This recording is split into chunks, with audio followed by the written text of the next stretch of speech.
주의 하나님 말씀은 우리 신약 계속해서 요한복음 제7장입니다. 요한복음 7장 10절에서 13절의 말씀입니다.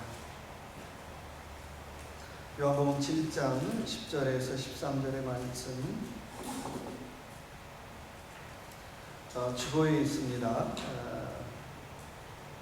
4절 말씀인데 우리 같이 한번 읽도록 하겠습니다.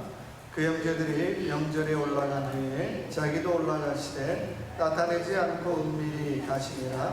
명절 중에 유대인들이 예수를 찾으면서 그가 어디 있느냐고 예수께 대하여 무리 중에서 수군거림이 많아 어떤 사람은 좋은 사람이라며 어떤 사람은 아니라 무리를 미혹한다 하나 그러나 유대인들을 두려워함으로 드러나게 그에게 대하여 말하는 자가 없더라. 아멘. 주신 말씀 가지고 요한복음과 신앙 40번째 시간으로 제자 매뉴얼 3번째 시간으로 같이 은혜 나누기 원합니다. 우리 옆에 분들하고 한번 인사할까요? 우리 은혜 받고 돌아갑시다 라고 한번 인사합시다. 은혜 받고 돌아갑시다. 은혜 받고 돌아갑시다. 캘리포니아에 있는 한 기도원 이야기입니다. 80이 넘은 목사님이 기도원 원장님으로 지금까지 40년 넘게 사역을 하셨어요. 누가 후계자가 되면 좋을까 싶어서 고민하다가 밑에 있는 여동생이 목사 안수를 받아서 그 여동생에게 기도원을 물려줄 그런 계획을 갖고 계셨습니다. 그런데 뜻하지 않게 그 여동생 목사님이 갑작스럽게 병으로 죽게 되었어요. 그러자마자 미국에서 유럽에서 소위 기도한다는 사람들이 몰려오기 시작했어요. 그러면서 원장님을 만나서 이렇게 얘기했어요. 원장님, 제가 한 5년 전부터 이 기도원을 방문했는데요. 하나님께서 이 기도원을 나에게 달라고, 나에게 물려받으라고 하나님께서 내게 응답을 주셨습니다라고 얘기를 했어요. 한 사람도 빠지지 않고 하나같이 전부 다 하나님의 뜻이 이 기도원을 내가 물려받는 것이 하나님의 뜻입니다라고 얘기를 했다는 거예요. 그 얘기를 들을 때마다 그 원장님이 너무나 고민스러워서 때로는 몇 날 며칠 잠을 못 이뤘다 그래요. 이유는 하나님의 응답이 되는데, 하나님의 뜻이 되는데, 하나님의 응답이고 하나님의 뜻이라는 그 말 앞에 너무나 걱정이 돼서 잠을 이루지 못했다라고 하는 것입니다. 그래서 제가 그런 얘기했어요. 그동안 기도한다고 했더니 헛거리네요. 죄송한데요, 헛짓했네요. 첫째, 이 일은 걱정으로 잠 못 이룰 일이 아니라는 거예요. 이제 진짜 기도해야 될 일입니다.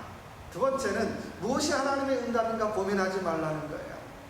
정말 그 사람에게 하나님의 응답이 있다면 하나님께서 오늘 나에게도 응답을 주실 줄로 믿습니다. 그렇지 않을까요?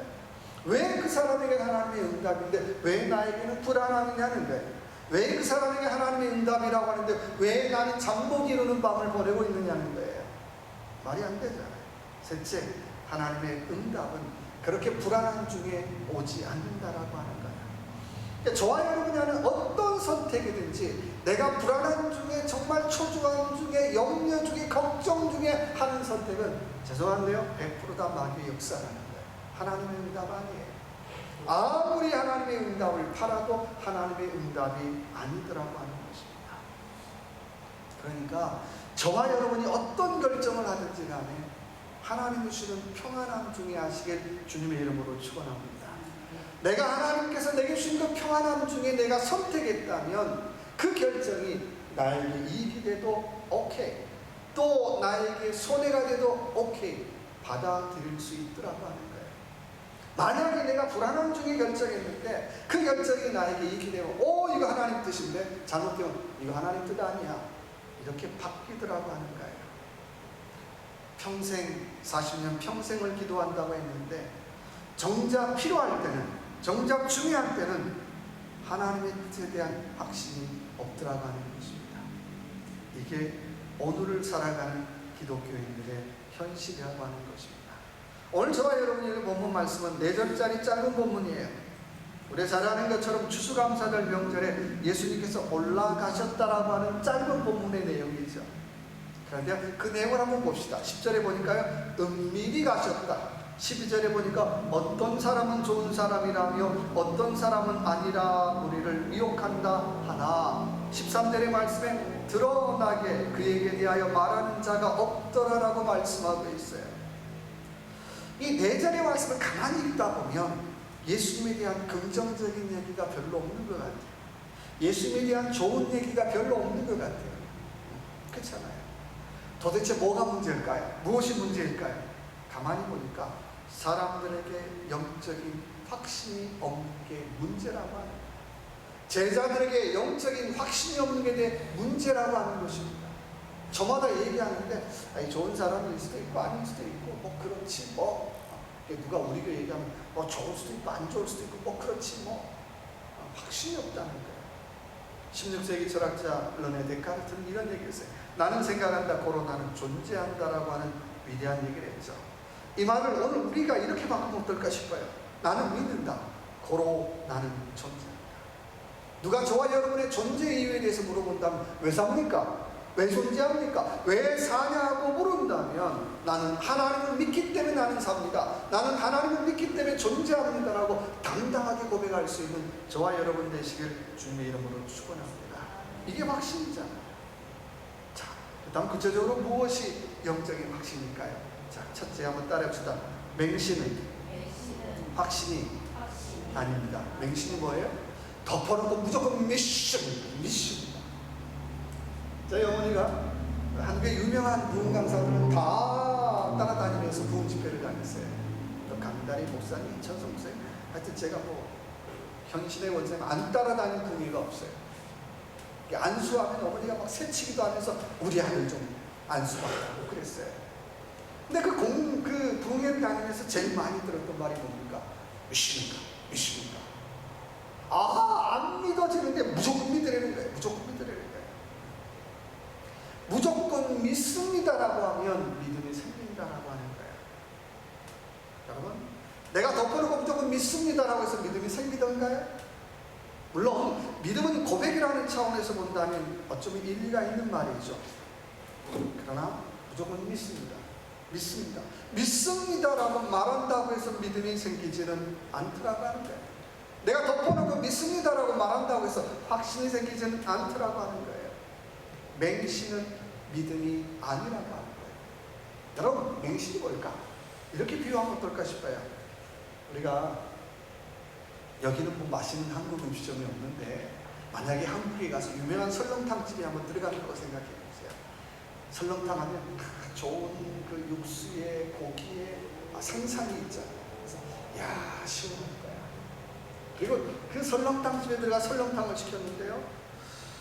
고기는 좀 있는 것 같은데 육수를 딱 뜨니까 국물이 진하지 않아요. 국물이 진하지 않으면 10 중에 8, 9은 뭐라고 얘기합니까? 이거 뭐라고 얘기해요? 이거 맹탕이네. 맹탕. 진한 육수인 줄 알고 정말 맛있는 육수인 줄 알고 감동받을 준비를 하고 갔는데 어떻게 아이고 이거 맹탕이네, 맹물이네. 그러더라는 거예요. 어쩌면 신앙생활도 마찬가지라고 하는 거예요. 어떤 사람은 입만 믿습니다.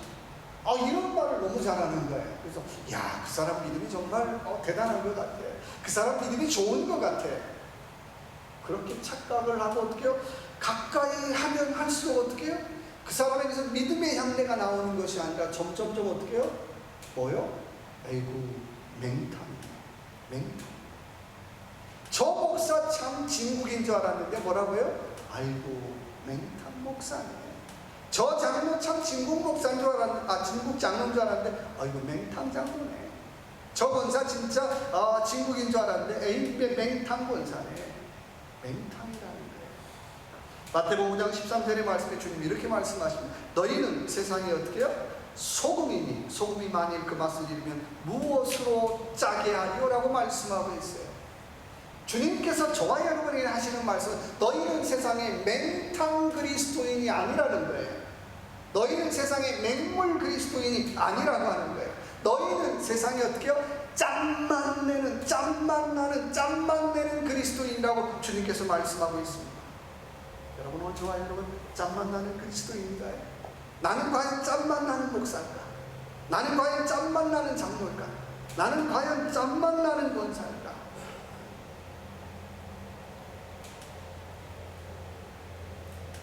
이런 짠맛을 내기 위해서는 우리에게는 두 가지 확신이 있어야 합니다. 첫째는 십자가에 대한 확신, 고난에 대한 확신. 두 번째는 부활의 확신이라. 정말 그리스도가 나와 함께 한다면, 그리스도가 오늘 임마누엘 나와 함께 한다는 고백이 있다면 고난도 어떻게 해요? 감수하는 십자가에 대한 확신이 있느냐라고 하는 거예요. 나는 예수님 죽어도 손해 못 봐. 죄송한데요, 예수님과 아무런 상관없고 신앙생활 아무런 상관없어요. 돌아가시면 갈 곳이 뻔해요. 내가 정말 예수 믿고 내가 얼마나 치사해서 손해보는 건 맞고, 정말 그리스도의 이름으로 내가 손해를 감수한 적이 얼마나 있느냐는 거예요. 예수의 이름으로 내가 어려움을 감수한 적이 얼마나 있느냐는 거예요. 두 번째는 부활의 확신이 있느냐는 거예요. 그러니까 주님이 나와 함께 하신다면, 부활의 날에 주님께서 나를 천국에서 주님과 만날 그 부활의 확신과 소망이 우리에게 있느냐라고 하는 것입니다. 에베소 2장 8절 9절의 말씀에 너희는 그 은혜로 인하여 믿음으로 말미암아 구원을 받았으니 이것은 너에게서 난 것이 아니요 하나님의 선물이다. 여러분, 하나님의 은혜에 대한 확신이 있는 사람은 하나님의 구원의 확신이 있는 사람, 그런 사람이 세상에 짬만 내는 삶, 짬만 내는 그리스도인의 삶을 살더라고 하는 거예요.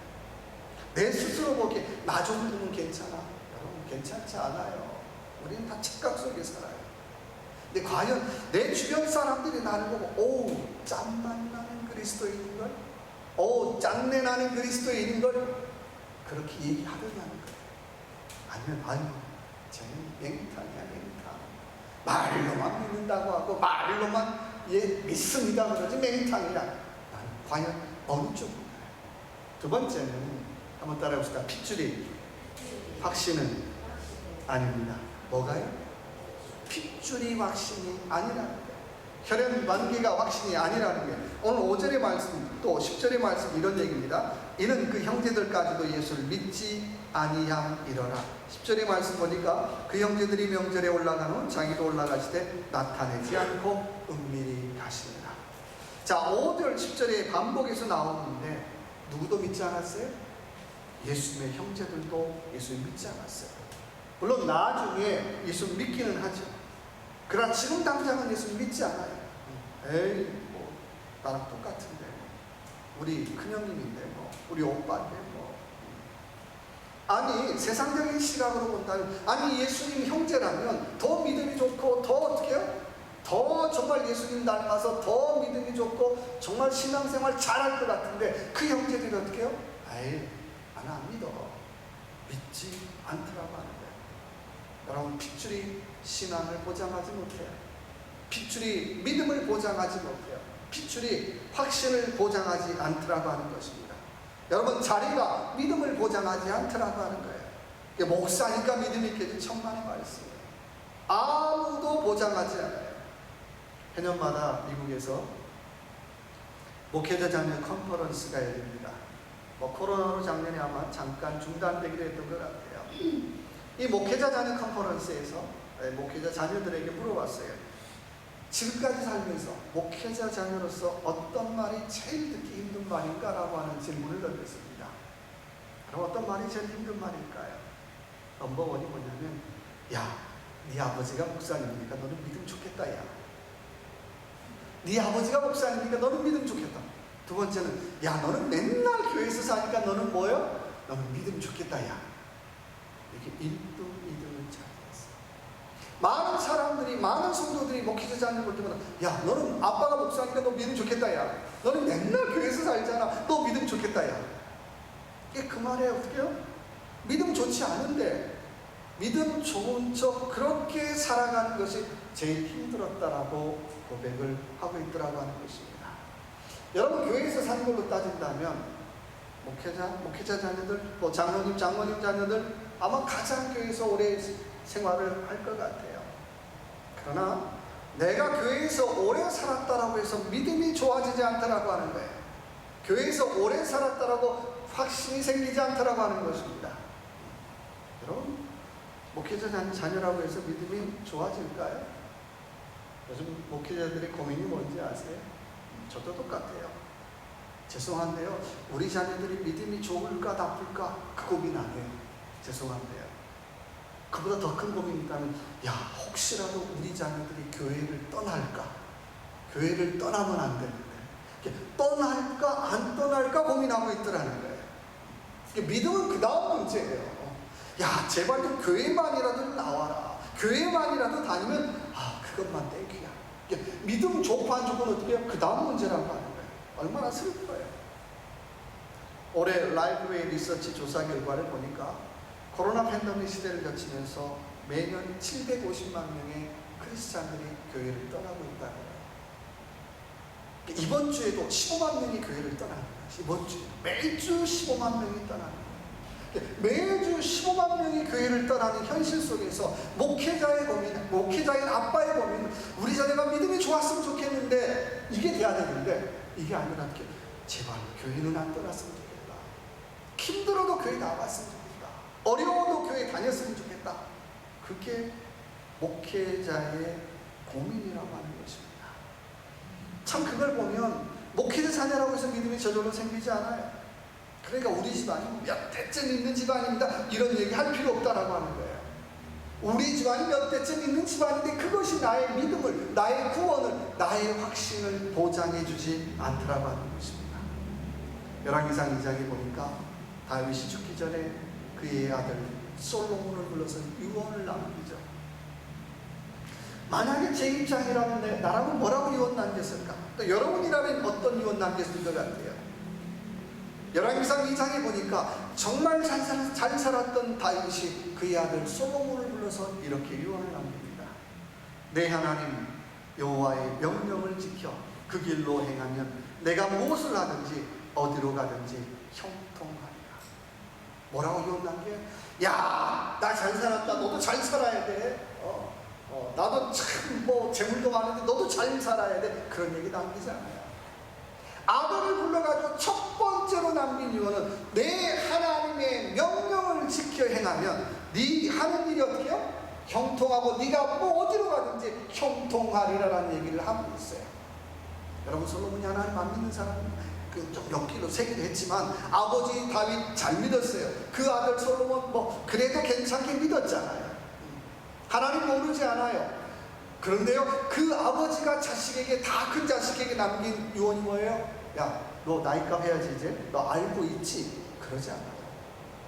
나이 먹을 만큼 먹은 아들한테 야, 다른 거 필요 없고 내 하나님 여호와의 명령을 지켜 행하면 내가 무엇을 행하든지 어디로 가든지 형통할 거라고 하는 그 유언을 남기고 죽어요. 여러분, 아마 지금까지도 예수 잘 믿어, 예수 잘 믿어야 돼, 얼마나 세상 말로 하면 정말 지겹게 들었을 것 같아요. 근데요, 그 말을 다시 한번 아버지가 죽어가면서 그 아들 솔로몬에게 하고 있어요. 야야, 다른 거 필요 없고 예수 잘 믿어야 돼. 진짜 예수 잘 믿어야 돼. 그러면 하나님이 네가 무엇을 하든지 어디로 가든지 형통할 거야 라고 말하고 있더라고 하는 것입니다. 여러분, 우리는 질문해 봐야 되죠. 왜 내가 하는 일이 형통하지 않을까요? 왜 내가 가는 길이 형통하지 않을까요? 이 말을 거꾸로 얘기하면 다윗의 유언대로 우리는 어떻게 해요? 하나님을 좀 잘 믿으라고 하는 거예요. 늘 얘기하듯이 과학하는 사람의 태도가 있다면 왜만 잘 물으면 과학 잘해요. 박사들이죠. 왜 지구가 돌아갈까? 왜 이런 현상이 생길까? 왜 이것의 문제가 뭘까? 왜만 잘 물으면 돼요. 그런데요, 유감스럽게 신앙생활하는 사람의 태도는 왜가 아니라는 거예요. 어떻게라는 질문이라는 거예요. 오늘 주신 말씀처럼 내가 어떻게 하면 하나님 앞에 형통한 사람이 될까? 내가 어떻게 하면 하나님을 잘 믿는 사람이 될까? 내가 어떻게 하면 정말 하나님 앞에 축복받는 사람이 될까라고 하는 늘 어떻게라는 질문을 하는 사람이라는 거예요. 근데 종종 이 왜를 신앙생활의 태도에서 거꾸로 가져와요. 왜 11조 해야 되지? 왜 주일 봉사해야 되지? 왜 열심히 봉사해야 되지? 왜 찬양해야 되지? 왜 기도해야 되지? 절대 신앙 성장하지 않아요. 천천히 어떻게 해요? 도로 여전히 돌아옵니다. 10년 전에도 20년 전에도 여전히 변함없이 나는 그 자리에서 신앙이 자라지 않고 성장하지 않고 있더라고 하는 것입니다. 이유가 뭘까요? 내 인생의 질문이 잘못됐다는 하는 것입니다. 기회를 개고리 말처럼 우리는 다 하나님 앞에 홀로 단독자로서요. 내 아버지가 잘 믿었으니까, 내 어머니가 잘 믿었으니까 나도 그 덕을 받겠지. 물론 받아요. 근데 문제는 내 아버지가 잘 믿는 것도 없고 내 어머니가 잘 믿는 것도 없으면 자녀들에게 넘겨줄 것도 없어요. 제가 그래서 자녀들 앞에 참 부끄러워요. 자녀들이 잘못되면 저는 100% 제 탓이라고 생각하는 사람이에요. 내가 똑바로 못 살았구나, 내가 똑바로 못 믿었구나. 여러분 책임 있게 사시라는 거예요. 그런데 그 믿음의 덕 때문에 내가 구원의 확신이 생기는 것은 아니라고 하는 것입니다. 여러분 신앙생활은 홀로 걸어가는 거예요. 누구 때문이 아니라 내가 홀로 걸어가는 길, 내가 홀로 주님을 만난 확신을 가지고 믿음의 길을 잘 걸어가는 저와 여러분의 삶이 되시길 주님의 이름으로 축원합니다. 세 번째는요, 우리 13절 볼까요? 자, 그러나 유대인들을 두려워함으로 드러나게 그에 대하여 말하는 자가 없더라. 자, 13절 말씀 한번 따라합시다. 느낌은 확신이 아닙니다. 뭐가요? 느낌이 확신은 아니라고 하는 거예요. 오늘 예수님께서 예루살렘성에 나타나자마자 두 부류의 사람들이 생겼죠. 야, 예수님 좋은 사람이래. 아니야, 예수 안 좋은 사람이야. 야, 여론조사 한번 해볼까? 반은 예수님 좋은 사람, 반은 예수님 안 좋은 사람. 세상 말로 인기 투표를 했는데 반은 좋은 사람, 반은 좋지 않은 사람이라고 어떻게 해요? 판단을 내리더라는 거예요. 그 얘기를 거꾸로 얘기하면 오늘도 우리가 주의 사역을 하는데 반은 뭐라고 생각하겠어요? 우리 목사님 최고. 반은 어떻게 해요? 저 죽일 놈인가. 여러분 내가 아무리 선한 사역을 해도요, 모든 사람이 박수 칠 거라고 기대하지 마. 착각하는 거예요. 주님도 인기 투표하면 어떻게 해요? 51%밖에 안 나와요. 근데 나는 100%는 되겠지. 나는 법 없이도 사는 사람. 착각이고 교만이야. 사람들이 내가 주의 일, 주의 사역을 할 때 욕하는 거 어떻게 해요? 너무나 당연한 게 생각하라는 거예요. 여름받고 속은 상하지만 누구도 그렇게 하셨어요? 주님도 그렇게 살아갔다라고 하는 것입니다. 근데 중요한 것은 내가 신앙생활하면서 사람들에게 인기받는 그것이 확신과 아무런 상관이 없다는 거예요. 사람들이 오 박수 쳐주면 내가 믿음이 좀 있는 것 같아. 내가 좀 확신이 있는 것 같아. 내가 신앙이 있는 것 같아. 착각이라고 하는 거예요. 박수와 믿음은 아무런 상관이 없더라는 거예요. 또 때로는 사람들이 야인을 보면 난 믿음이 없는가 봐. 나는 신앙이 없는가 봐. 그렇게 마음 갖지 말라는 거예요. 신앙은, 믿음은 사람들의 박수와 사람들의 인기와 아무런 상관이 없더라고 하는 것입니다. 권수영 교수의 한국은 누구인가라고 하는 책에서 보니까 좀 죄송하지만 한국인을 굉장히 잘 표현했더라고요. 한국인은 뚜껑이 잘 열리는 민족이다라고 표현을 했어요. 그래서 한번 언론에서 굉장히 문매를 맞은 적이 있죠. 교수가 돼가지고 자기 민족을 비하한다 그러는데 민족을 비하하는 건지는 잘 모르겠는데 좀 맞잖아요. 그래. 한국 사람은 뚜껑이 잘 열리는 민족이야. 맞아. 쉽게 감정 표현을 어떻게 잘하는 민족이라는 거예요. 근데 그 다음에 나오는 대목이 더 재밌어요. 한국 사람은 그릇 중에 그래서 냄비를 닮았다는 거예요. 냄비 어떻게 합니까? 조금만 열받으면 어떻게 해요? 뚜껑이 벌락벌락 열리고 어떻게 해요? 또 금방 어떻게 해요? 촥! 너무너무 한국 사람을 잘 표현한 게 냄비를 닮았다는 거예요.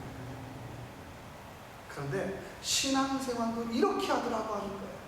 냄비처럼 쉽게 흥분하고 쉽게 좋아하고 쉽게 차가워지고. 여러분 중요한 것은 그런 느낌들이 다 틀리다는 건 아니에요. 그런데 내가 신앙생활하면서 그 느낌들, 기분들이 기준이 되면 나도 모르게 냄비 신앙 되더라는 거예요. 내가 한참 흥분해 있으면 은혜가 받은 것 같아. 한참 차가워지면 아이고 나는 은혜가 없는 것 같아.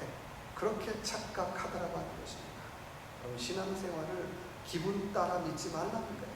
믿음은 기분 따라 생기는 것이 아니라고 하는 거예요. 확신은 기분 따라 생기는 것이 아니라고 하는 거예요. 신앙은 그 느낌과 기분을 넘어서 하나님 말씀이 우선되어야 될 줄로 믿습니다. 그렇지 않아요? 내 흥분되고 흥분 안 되는 그 감정을 뛰어넘어서 하나님의 뜻이 우선돼야 되잖아요.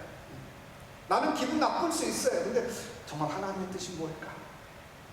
하나님의 원이 무엇일까? 하나님의 바람이 무엇일까? 하나님의 뜻을 기준에 둔다면 오히려 그 상황 속에 하나님의 은혜를 체험할 수 있다라고 하는 거예요. 로마서 2장 17절의 말씀에 오직 의인은 뭘로요? 믿음으로 말미암아 살리라라고 말씀하고 있어요. 내가 기분이 좋든 기분이 싫든 의인은, 믿는 사람은 뭘로 산다는 거예요? 믿음으로 말미암아 살더라고 하는 거예요. 내가 기분 좋다고 해서 나는 확신이 있나 봐, 기분 나쁘다고 나는 확신이 없어, 이게 아니라고 하는 거예요. 저와 여러분의 신앙의 기준이 무엇이냐는 질문이에요. 원하기는 저와 여러분의 신앙의 기준이 하나님 말씀이 우선되시길 주님의 이름으로 축원합니다. 또 저와 여러분의 신앙의 기준이 하나님의 뜻이 우선되시길 주님의 이름으로 축원합니다. 내 기분이 되면, 내 만족이 되면요, 신앙생활이 날마다 오르락내리락. 어떤 때는 저 사람 보면 천국에서 하는 것 같아, 어떤 때는 저 사람 보면 지옥에서 하는 것 같아. 날마다 오르락내리락. 여러분, 정말 내 기분 따라 믿지 말고요, 이 한 주간도 다시 한번 하나님의 만족을 구하는, 그래서 인기 따라 믿는 것이 아니라 인기를 넘어 기분을 넘어 하나님의 만족을 구하는, 아니 조금 작은 의미가 있다면 교회의 만족을 구할 수 있는 저와 여러분의 삶이 되시길 주님의 이름으로 축원합니다. 같이 한번 기도합시다. 기도할 때 하나님, 맹세는 확신이 아니고 핏줄은 확신이 아니고 느낌은 확신이 아니라는 사실을 깨닫고, 하나님 내 기분을 넘어서 또 하나님의 유익을, 하나님의 만족을 먼저 구하며 살기를 원합니다라고